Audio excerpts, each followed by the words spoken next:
Good morning class. Shrideep Chand Chaudhary Mahavidyalaya से मैं आज आपके सामने बीए फर्स्ट सेमेस्टर में जो हमारा टॉपिक है इमोशन, तो आज हमने इमोशन की थ्योरी समझनी है। ठीक है, इमोशन की थ्योरी क्या है, तो मतलब यहाँ पे कुछ 3 सिद्धांत दिए हैं जिन्होंने अपने अपने तरीके से इमोशन को डिफाइन किया है कि इमोशन जो है वो कब रिलीज होते हैं। इमोशन क्या होता है? इमोशन कुछ नहीं, आप खुश महसूस कर रहे हैं, दुख महसूस कर रहे हैं, सरप्राइज है, जेलस है, गुस्सा है, उदास है, जो कुछ भी आप महसूस कर रहे हैं वो जब आपके चेहरे से नजर आने लगे तो इमोशन कहलाते हैं। जब तक कोई और आपके अंदर की एक क्रियाओं को नहीं देख पाए वो इमोशन नहीं कहलाएगा, वो फीलिंग्स होती है। फर्क है दोनों में। जब आपके अंदर कुछ हो वो फीलिंग्स, जैसे ही जो अंदर है वो बाहर दिखा दें आप इमोशन। इमोशन को हिंदी में बोलते हैं संवेग। क्या बोलते हैं? संवेग। यानी कि जो अपन के अंदर जो तूफान सा उमड़ रहा है, चाहे खुशी का हो, चाहे दुख का हो, चाहे उदासी का, चाहे जेलसी का, वो जब बाहर निकल के आने लगे और दूसरों को दिखाई देने लगे तो वो कहलाते हैं इमोशन। इमोशन सभी प्रकार के इमोशन ही कहलाते हैं, चाहे पॉजिटिव हो चाहे निगेटिव हो, वो इमोशन ही कहलाते हैं। तो यहाँ पे 3 बड़े बड़े जो पर्सनालिटी थे तो 6 है, 3 सिद्धांत दिए हैं। पहला है जेम्स लांजे थ्योरी। तो जेम्स कौन थे आपको मालूम ही होगा, विलियम जेम्स साइकोलॉजी में बहुत बड़े पर्सन हैं जिन्होंने बहुत अच्छी स्टडी दी है, इनका तो नाम ही एक तरफा चलता है। और दूसरा है लांजे। लांजे की थ्योरी उतना कोई नहीं पढ़ता है, लेकिन इमोशन में लांजे को पढ़ा हुआ है, बाकी तो लांजे हमने ज्यादा नहीं पढ़ा। ठीक है, तो जेम्स और लांजे 2 लोग थे, उन्होंने मिलकर के एक थ्योरी प्रेजेंट की। हुआ क्या, एक्चुअली ये दोनों जो थ्योरी प्रेजेंट कर रहे थे सेम टाइम पे, इनकी थ्योरी का फॉर्मेट सेम था। दोनों ने थ्योरी तो अलग अलग प्रेजेंट की थी, लेकिन उनकी थ्योरी का फॉर्मेट क्या था? सेम था। लगभग माइनर से डिफरेंसेस थे। तो उनने कहा अलग अलग थ्योरी देने से बेस्ट है कि हम दोनों मिलकर के एक ही थ्योरी प्रेजेंट कर दें। तो उन दोनों ने ये थ्योरी दी।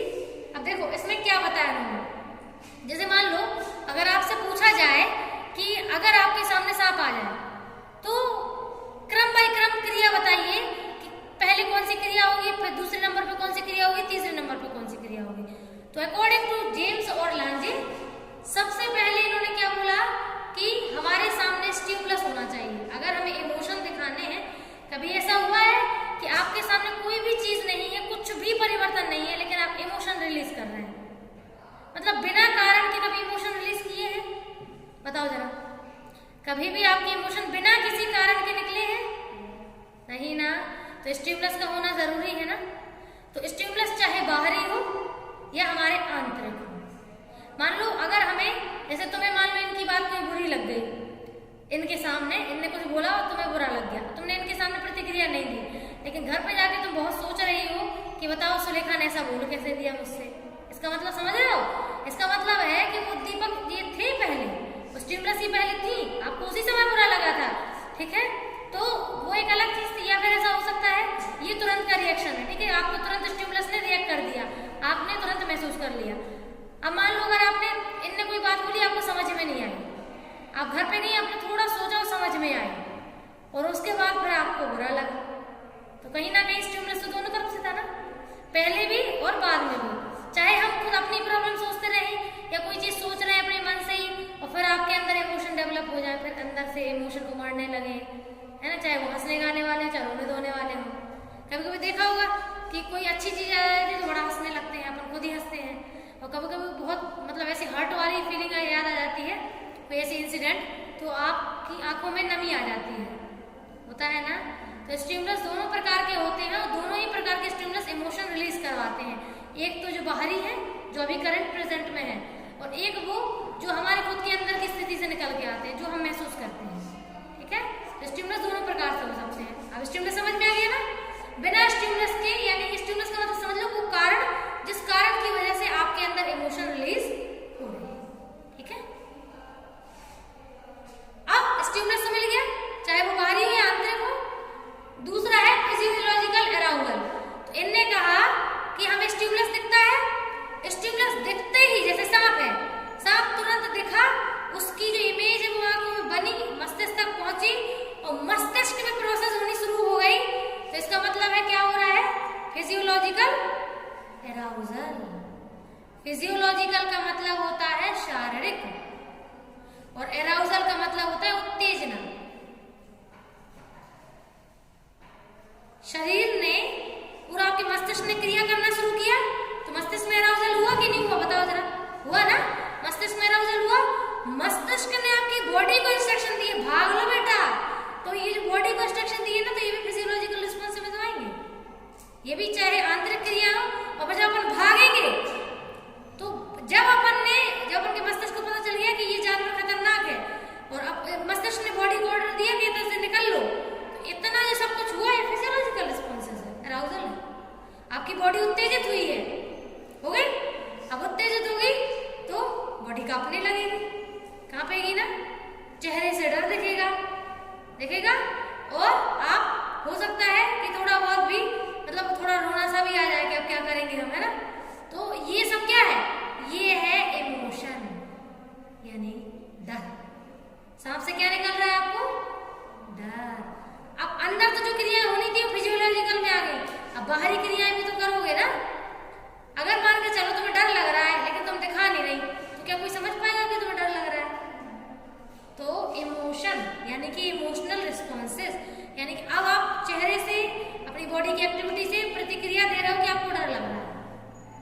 वो मूवी देखी है एक लकी करके एक मूवी है आलू अर्जुन की, उसमें हीरोइन है कमल हसन की बेटी का नाम क्या है, श्रुति हसन। अरे यार उस पिक्चर में नहीं है, इतनी अच्छी तो हीरोइन लगती है, जानती हो ना श्रुति हसन को। श्रुति हसन है उस पिक्चर में, उसमें आलू अर्जुन है साउथ के हीरो जो है। आई थिंक लकी पिक्चर ही है, लकी है। उसमें उस लड़की का नाम भावना होता है, जो हीरोइन है उसका। आप उसमें देखना कि उसके फादर जो है शुरू से ऐसे ट्रेंड करते हैं घर वालों को कि कोई भी इमोशन अपन को दिखाना नहीं है किसी को। उनके पापा ऐसा महसूस करते हैं कि अगर हम डर हो, खुशी हो, दुख हो, अगर ये सारे इमोशन दूसरे लोगों के सामने दिखा देते हैं ना, तो वो हमें आसानी से समझ सकता है कि हम किस प्रकार के व्यक्ति हैं, समझ रहे ना। तो ऐसा वो मानते थे। तो पता है वो क्या करते थे, अगर मान लो हॉरर मूवी भी देख रहे ना, तो वो डरते थे, अंदर से डर लगता था, लेकिन वो दिखा देते, चेहरे से रत्ती भर महसूस नहीं होने देते। एक बार क्या हुआ, वो लड़की बैंक में थी और वो लड़का भी बैंक में था, तो मतलब काम करवाने गए थे अपना, तो वो वहां पे आ गए गुंडे, ठीक है, गन लेके, और वो चोरी करने के लिए आए थे बैंक में, ठीक है। तो सब लोग यहाँ वहां डर के मारे छिप जाते हैं, ठीक है। लेकिन वो लड़की जो है वो मतलब जैसे खड़ी होती है ना, वो वैसे की वैसे खड़ी होती है, वो चेहरे से बिल्कुल हाव भाव नहीं देती है। वो गुंडा पूछता है तुम्हें हमसे डर नहीं लग रहा, तो वो कहती लग रहा है। सो कहते दिख तो रहा नहीं है। सो वो कहती है कि मतलब हम आपको दिख नहीं रहा, लेकिन हम अंदर से बहुत डर रहे हैं, ऐसे कहती है। तो अब उसको समझ नहीं आता है, वो हीरो भी देखता है उसे, वो कहते ये तो अजूबा है, सब लोग मतलब उनके चेहरे पर अलग ही हाव भाव है, बॉडी कांप रही है, वो छुप भी गए हैं, है ना, और सरेंडर भी कर रहे हैं कि हमें कुछ मत करना, है ना, चाहे पैसे ले लो। तो ये सब कुछ जो है, सब कुछ ऐसा भी एक्टिविटी दे रहे, वो नहीं दे रही। उसको बाद में पता चल, जब वो तो पहला इंसिडेंट होता है जब हीरो को पता चलता है कि हीरोइन अजूबा है, ठीक है। गुंडा इतना परेशान हो जाता है हीरोइन से, वो कहता है तुमको डर क्यों नहीं लग रहा, सबको डर लग रहा है, तुमको क्यों नहीं लग रहा है, तुम्हें भी लगना चाहिए डर है, तुम्हें लग नहीं रहा, हम गन लिए हैं, तुम्हें मार भी सकते हैं।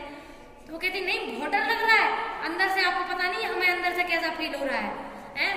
फिर उसके बाद जब मतलब रॉबरी गुंडे पकड़े जाते हैं, उसके बाद जब वो हीरो जो है हीरोइन के पीछे बजाता है, तो वो उससे कहता है कि तुम मशीन हो क्या, है मतलब सबको डर लग रहा, तुम इमोशन नहीं दिखा रही थी। तो वो फिर बताती है कि हमारे फादर ने शुरू से ऐसा ट्रेंड किया है, चाहे खुशी हो, दुख हो, जेलसी हो, कुछ भी हो, अंदर तक महसूस करो, बाहर मत देखो। तो हालांकि ना पता है ये चीज फिर हीरो हीरोइन को सिखाता है कि आप ये जो कर रहे हो ना, ये अच्छा नहीं है। क्यों अच्छा नहीं है? क्योंकि आप अपने इमोशन जब रिलीज नहीं करोगे, जैसे डस्टबिन है ना, अगर कचरा डस्टबिन के अंदर ही पड़ा रहेगा, उसे हटाओगे नहीं, तो क्या वो साफ रहेगा? ऐसे ही वो एग्जाम्पल देता है कि आपको अगर अपने आप को हेल्दी रखना है, आप चाहते हो कि आप मानसिक रूप से स्वस्थ रहो, तो आपको अपने अंदर इमोशन जो आप अंदर से फील कर रहे हो ना, बाहर निकालने चाहिए। क्योंकि बाहर जैसे ही निकालते हैं, वो तो अंदर की जगह खाली हो जाती है नई चीजें भरने के लिए। तो फिर वो बहुत समझाता है, फिर वो खुल के हंसना शुरू कर देती है और बहुत ज्यादा अपने इमोशनल रिस्पॉन्सेस देना शुरू, वो चाहती तो है देना लेकिन अपने फादर के डर की वजह से नहीं देती है। बहुत मेहनतवादी बच्ची होती है वो उसमें देखना मूवी बड़ी शानदार है। तो ये है कि अपन समझ रहे हो ना इमोशन क्या है। इमोशन जब तक उसने दिखाया नहीं वो इमोशन नहीं कहलाता, समझ रहे हो ना। तो ये है, तो फियर जब हम दिखा देते हैं तो वो इमोशन कहलाता है। ठीक है, थ्योरी समझ में आ गई। ठीक है, पहले स्टिमुलस, फिर फिजियोलॉजिकल अराउजल और उसके बाद हमारा इमोशनल रिस्पॉन्सेस। इनका कहना सही था कि नहीं था बताओ। पहले हम स्टिमुलस देखते हैं, फिर हमारी बॉडी और ब्रेन में वर्क होता है और फिर उसके वर्क के बाद ही हम रिएक्शन देते हैं। सही थ्योरी है, ठीक है। Second, Cannon Bard theory. ओहो, एक इसमें से एन गायब कर दिया हमने। ठीक है, एक मिनट रुकिए जरा।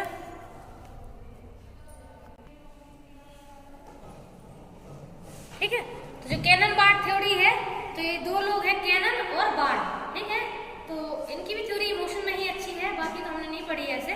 तो कैननबार्ड थ्योरी में इन्होंने क्या बोला है, दोनों ने मिलकर के कि पहले स्टिमुलस होना चाहिए, बिना स्टिमुलस के रिस्पॉन्सेस नहीं निकलते हैं। स्टिमुलस क्या होता है, कार्ब, उद्दीपक, जिसके प्रति प्रतिक्रिया देते हैं। जैसे ठंड है, मान लो सर्दी इतनी नहीं होती तो कितने मोटे कपड़े पहने होते हैं बताओ। तो सर्दी क्या है, स्टिमुलस। क्या है, काय के लिए, जो प्रतिक्रिया हम दे रहे हैं ना, इतने मोटे मोटे कपड़े जो घर से निकाल लेते हैं बक्सों में से, तो ये प्रतिक्रिया हम कब देते हैं, जब सर्दी आती है। और जैसे ही सर्दी जाएगी स्टिमुलस चेंज हो गया, अब गर्मी आना शुरू हो रही है, तो जैसे ही स्टिमुलस गर्मी वाला आया और हमने अपने पतले कपड़े पहनना शुरू कर दिया। ठीक है, स्टिमुलस होना जरूरी है। स्टिमुलस आया, स्टिमुलस के बाद इन्होंने बोला है कि इमोशनल रिस्पॉन्सेस और फिजियोलॉजिकल अराउजल साथ में होते हैं। इनका कहना यह है कि हमारी बॉडी ब्रेन में वर्क और उसी के जस्ट साथ हमारा जो हम डर दिखा रहे हैं या जो हम इमोशन हम दिखा रहे हैं वो साथ साथ चलते हैं, अलग अलग नहीं होते हैं। तो इनकी थ्योरी ठीक ठाक है, ज्यादा अच्छी नहीं कह सकते, क्योंकि तो कोई क्रम निश्चित है। जैसे जेम्स अरांजी ने फिर भी सही क्रम दिया है, लेकिन इनने दोनों चीजें साथ में कर दी कि बॉडी ब्रेन में वर्क भी साथ में चलता है और तुरंत ही उसी के साथ हमारे इमोशन भी रिएक्ट करते हैं। ऐसे मान लो इनका कहना ये है कि जैसे हमने सांप देखा, सांप को देखते ही हमारे बॉडी ब्रेन में वर्क हुआ और हमने भागना शुरू कर दिया। जैसे ही ब्रेन में वर्क हुआ, बॉडी को इंस्ट्रक्शन मिले कि भागना है तो भागना शुरू कर दिया। एक तरीके से भागना में भी फिजियोलॉजिकल अराउजल चल ही रहा है और हमारा डर हम दिखाई रहे हैं, डर लग रहा है। तो इन्होंने साथ में बोल दिया। इनकी थ्योरी ठीक है, ज्यादा बेस्ट नहीं कह सकते। स्केचर सिंगर होशियार निकले, काय निकले, काय के दे तो थ्योरी वैसे ही अपनी दे बचाओते। उनने देखो कि जेम्स लांजी की थ्योरी भी तनक अच्छी है और कैननबार्ड की थ्योरी भी तनक अच्छी है। इनने कही चलो तनक हम अपनों का अलग देव है, तो इनने एक पॉइंट में बाजी मार रही। सही बात तो जा है कि इनकी थ्योरी सबसे अच्छी है। जेम्स लांजी की भी बहुत अच्छी है, लेकिन इन्होंने ऐसी थ्योरी दी है जो ज्यादा एप्लीकेबल है। तो स्केचर सिंगर ने क्या बोला कि पहले स्टिमुलस यानी कि सांप स्टिमुलस हो, स्टिमुलस के बाद इन्होंने कहा फिजियोलॉजिकल रिस्पॉन्सेस, यानी कि ब्रेन में और बॉडी में प्रतिक्रिया कार्य करना शुरू हो गया। फिर इन्होंने कहा कॉग्निटिव अप्राइजल। तो कॉग्निटिव अप्राइजल का मतलब होता है मस्तिष्क में क्रिया होने के बाद जो निर्णय हम लेते हैं कि रहना है, लड़ना है कि भागना है। कॉग्निटिव का मतलब होता है संज्ञानात्मक क्रियाएं। संज्ञान क्या होता है, संज्ञान मतलब सही ज्ञान। सही ज्ञान कौन देता है बताओ, बॉडी के ब्रेन? ब्रेन, क्योंकि डिसीजन कौन लेता है, ब्रेन। मस्तिष्क ही है जो डिसीजन लेता है, बॉडी नहीं ले सकती है डिसीजन। तो अब इन्होंने कहा कि पहले तो सांप को देखा, उसकी जो किरणें हैं उसमें जो किरणें पड़ी थी वो होते हुए कहाँ गई हमारी आंखों पे, आंखों से कहाँ गई मस्तिष्क में। तो फिजियोलॉजिकल रिस्पॉन्सेस तो चलेंगे मस्तिष्क में। मस्तिष्क में अब क्या चल रहा है, डिसीजन के का करना का है। तो डिसीजन चल रहा है, तो यानी कि कॉग्निटिव अप्राइजल हो रहा है, फिर निर्णय लिया जा रहा है। ले लिया निर्णय, अब निर्णय हुआ कि भैया डंडा उठाओ और मारे दो, ऐसा करो। ठीक है, तो कॉग्निटिव अप्राइजल ने डिसीजन दिया, अब आप रिस्पॉन्स देंगे। ठीक है, अगर भागे तो डर लग रहा है और अगर लड़े तो आपने बहादुरी दिखा दी। इमोशन तो तब भी दिखाए हैं। ठीक है, थ्योरी कोई मुश्किल तो नहीं थी ना, बहुत आसान थ्योरीज हैं। बस अब आपको समझ में आ गया है। और मोस्टली ऐसा होता है कि एग्जाम में आता है क्वेश्चन, थ्योरी ऑफ इमोशन ये क्वेश्चन हो कि संवेग के उपागम बताइए, तो आप ये 3 उपागम लिख सकते हैं। ठीक है, थैंक यू।